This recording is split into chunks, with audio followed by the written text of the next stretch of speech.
Maybe you find yourself sometimes overreacting, or just reacting, or getting angry, or getting frustrated, or having any emotions that is not preferred.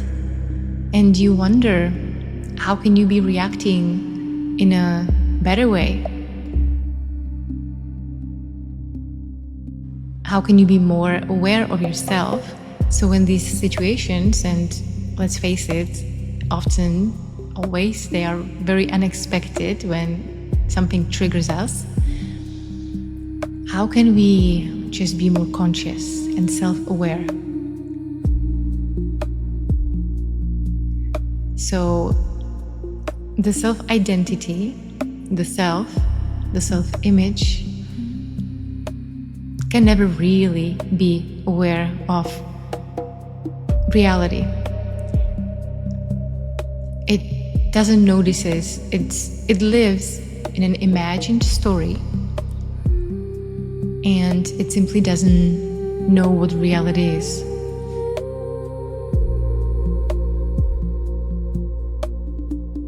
So what does that mean? It means that who is even asking this question, how to be more aware, other than the self-identity itself?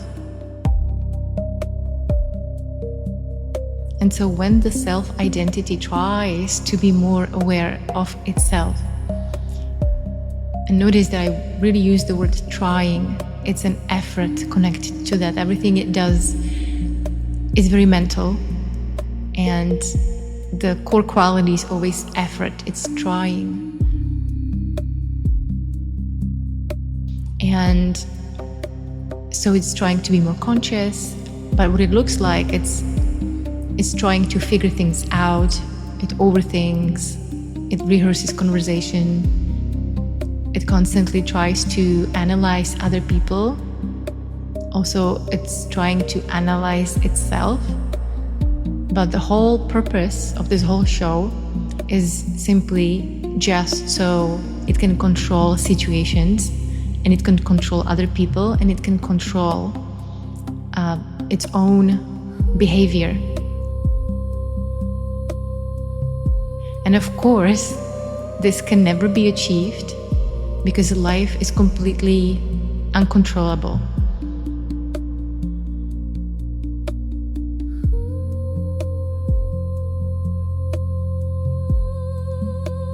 We simply never know what is going to happen next.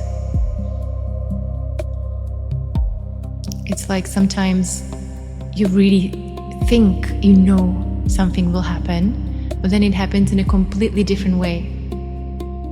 Or you think people will react in a certain way when you tell them something, but they don't. And when they do, the ego, the self-identity, feels very righteous, like, oh, I knew it, and it just strengthens that it's very good and that it's aware. And so it's a very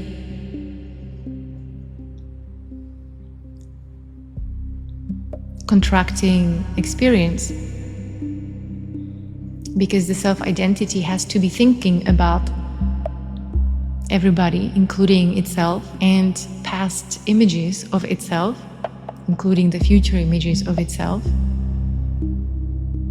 to be self-aware. However, the self-identity, the roles that we identify with, it's completely disconnected from reality.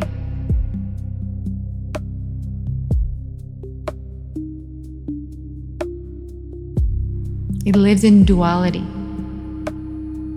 And duality is a story.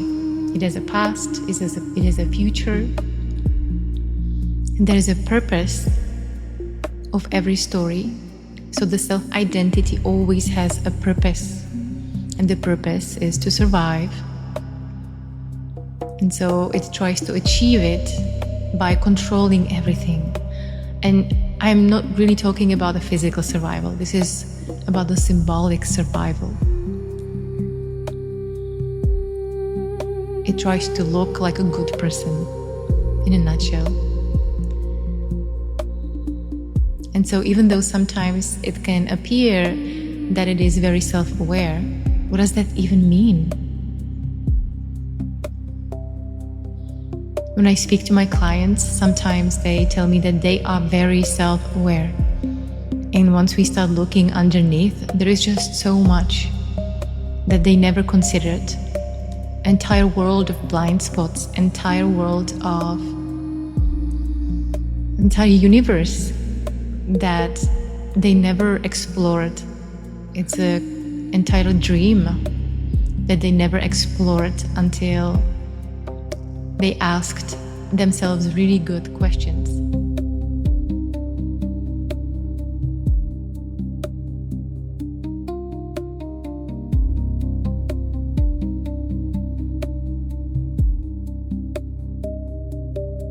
And so today I'm going to share with you this one question that exposes the entire dream. And we're going to look at it closely because this is such a great question to actually be more self-aware in any situation, and especially those situations that are triggering. There is a contraction, we feel stressed, anxious, and so we try to figure it out in our heads, we think about it, or we avoid, and we do something else to distract ourselves from those painful thoughts. And the path to self-awareness is exactly through those painful thoughts. So the more we try to avoid them, the more we're losing the opportunity to be self-aware.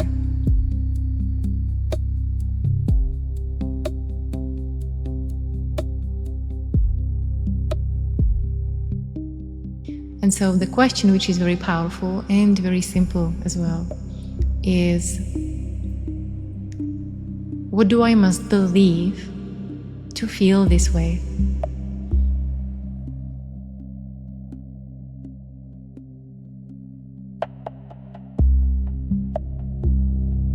So for example, you're at a meeting, you have an important presentation and you're sweating, or you just can't stop eating the cookies and you have the knot in your belly, you feel nervous.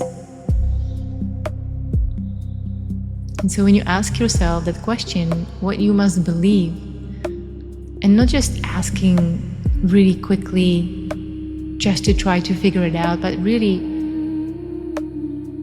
having that stillness and look underneath to see the beliefs that are running the show, because we simply reacting to that story. It has nothing to do with reality. It has nothing to do with that meeting or with that presentation.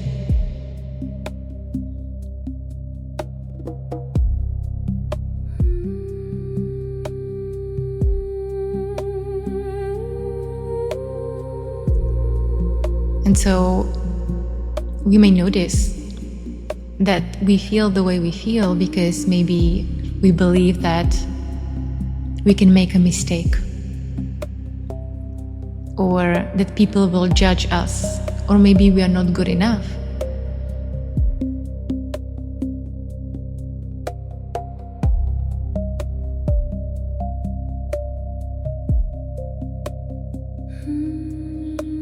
And the reason why it is a story, it really stretches across time, and this time only exists in a thought. It's a dream.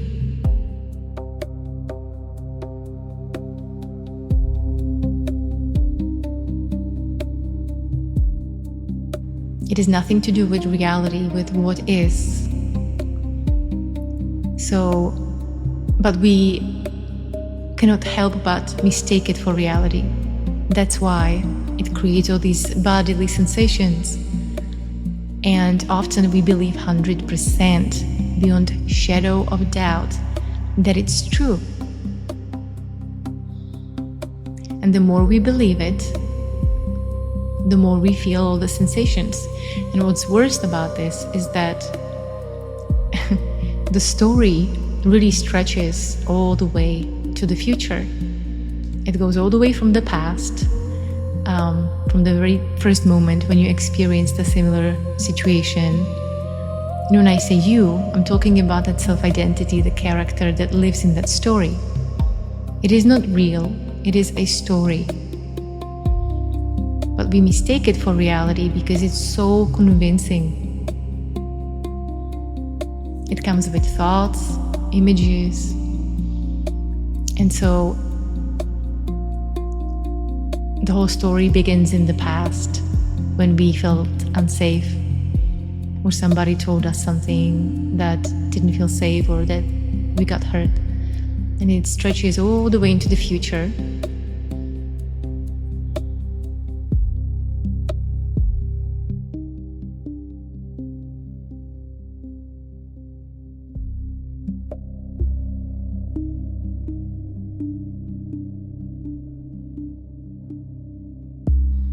And so if you really want to be more self-aware, simply look at this whole story.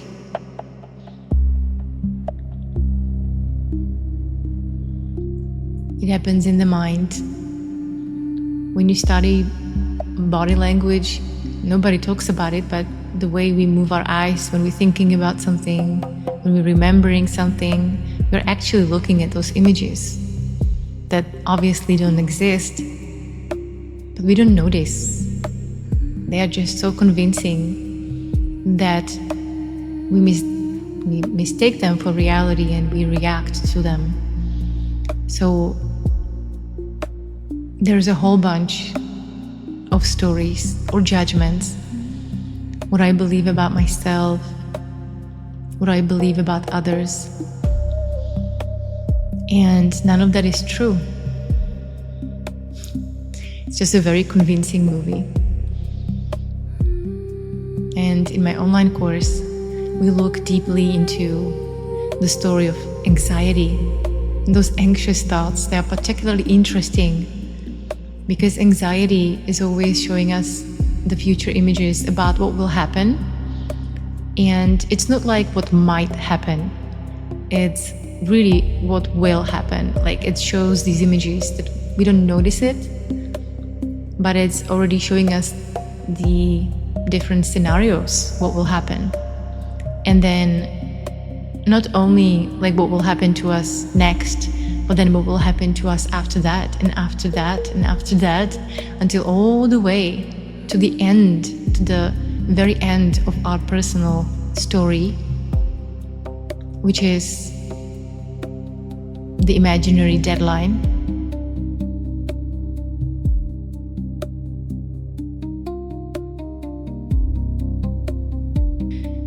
And so, with this example of the presentation, when I believe that I'm not competent, I'm already feeling so much stress in that moment. And I see myself in the future where I get ostracized, maybe people gossip about me, maybe I stumble with my speaking.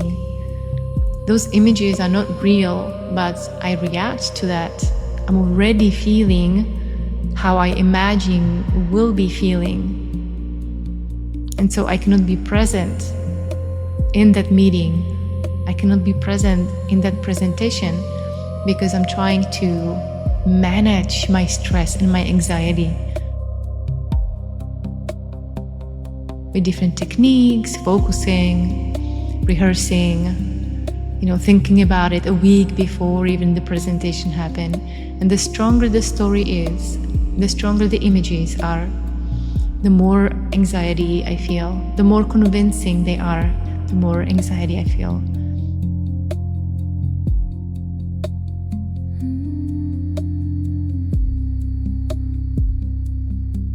And then, of course, then is consequences after that, where I imagine what will happen after that. So maybe I will get fired. So I feel already that anxiety from that scenario. And it's completely unnoticed. It's completely hidden from awareness unless we start looking. And if you are really serious about being more self-aware, there is really nothing more valuable than looking into that entire story to see what's underneath, why you're reacting to people or situations the way you do, because none of that is your fault. It's not your fault that these images simply appear. It's not your fault that these stories appear. It has nothing to do with you.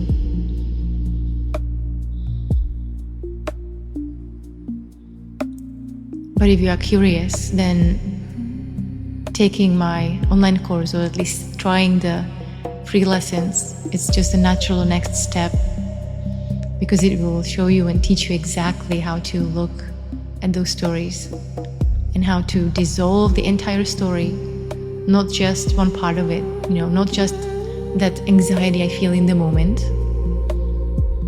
because the anxiety is never created by the moment. It's never created by now. It's always created by what I imagine, what it would mean about me.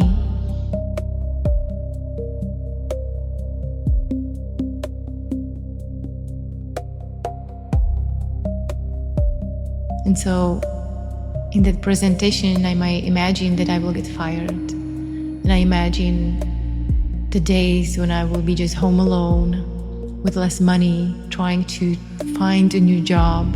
And it feels so stressful. And maybe at the end I will not find that job, and I will need the money, and I will end up on the street, and I will die alone. And this is not exaggeration. This is what the mind does.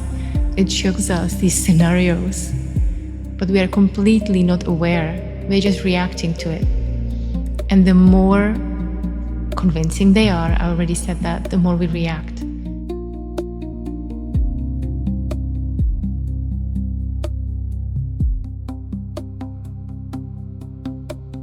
So sometimes we feel a little bit of anxiety, and sometimes we feel so much that it's a full-blown panic attack.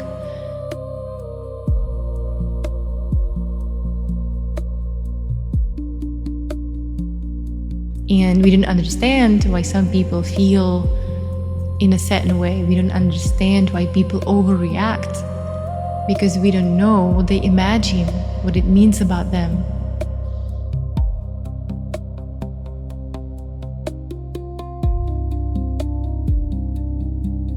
We don't know why some people are so scared of driving, for example. We just look at them as something's wrong with them. I know there's a lot of people, including myself, actually, at some point in my life, where I was so scared to merge on a highway, going from the side road, like just merging on the highway. That was so scary for me. And I remember telling me this is so easy, you just do it, you just merge, there's nothing scary about it. And I couldn't help it. And so until I looked, and the images were there, the story was there, I saw myself crushing and hurting myself.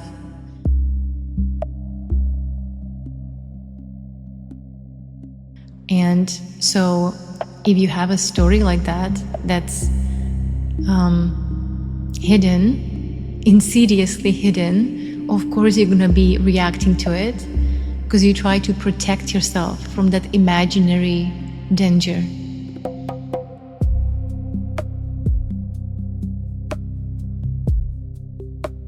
And it feels not only uncomfortable, it takes a lot of effort to manage. And so we try to manage our emotions, we try to manage our anxiety, manage our stress by different things, by reading self-help, breathing techniques, meditation, all kinds of stuff.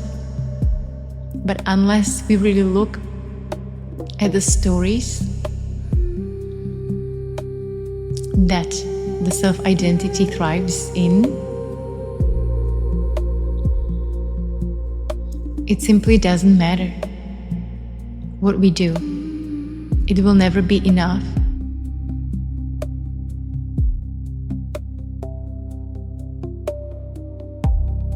and it will never be permanent. Just one thought can change completely the whole setup.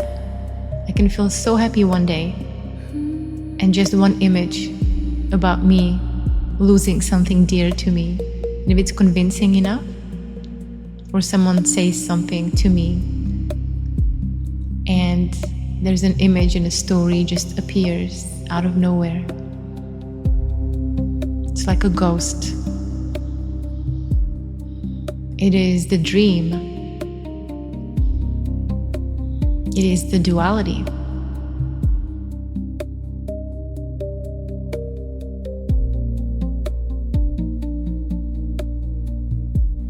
And so there is a way to jump out of that duality, and it begins by noticing.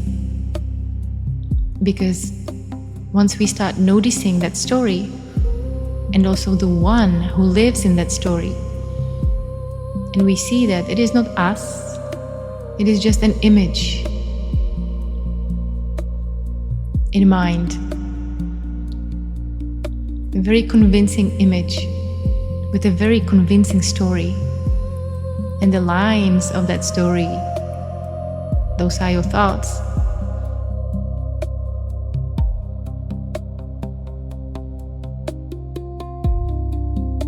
I say your thoughts, obviously they're not yours, they just appear for nobody in particular, but we mistake them for my thoughts. They feel so private.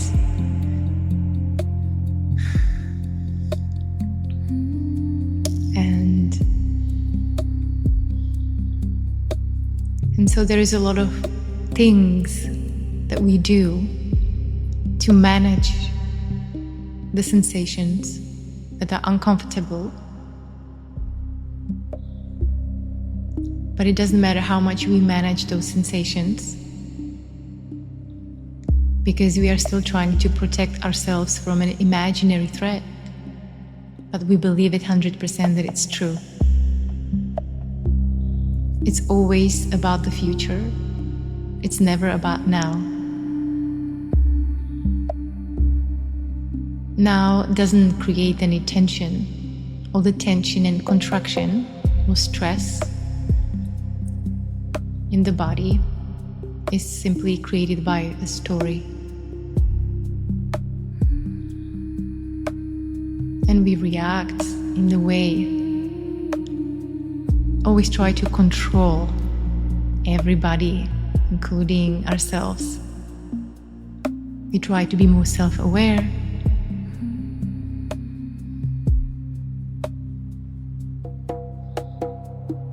more conscious. We try to preserve looking good in front of others.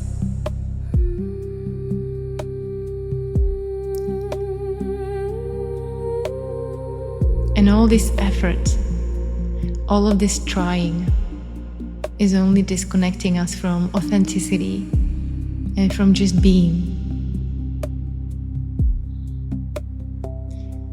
Because being doesn't need any effort. It doesn't need to think about it, how to be. Being doesn't need to figure out how to be. Being doesn't need to figure out how to be more aware of itself. It is simply noticed what's in the way of being, which is that simple question, what do I must believe to feel that way? It uncovers the entire universe of so many fears and expectations.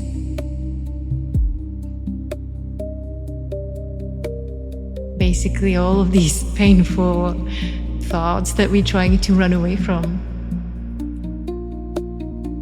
But by running away from them, we are staying in that duality, enduring situations, relationships, staying in soul-crashing jobs, and trying to justify it by excuses why we must stay there, and why can't we go anywhere else?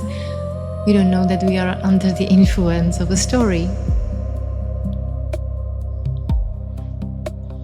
But you are not the character you mistake yourself for. The role in that story is played only until it's disbelieved, until it is realized what its purpose, what it's really protecting, and that protection simply doesn't work anymore. Until you see clearly what is it really costing you in your life,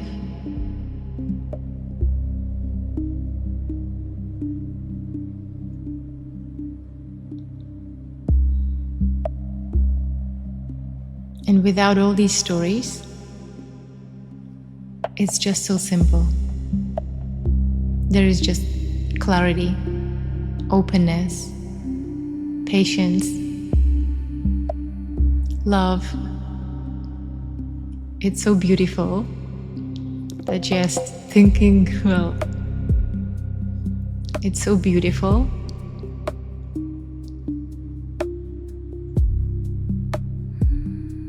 And it's so available. It is not out of reach. It is just covered up by really good, convincing stories.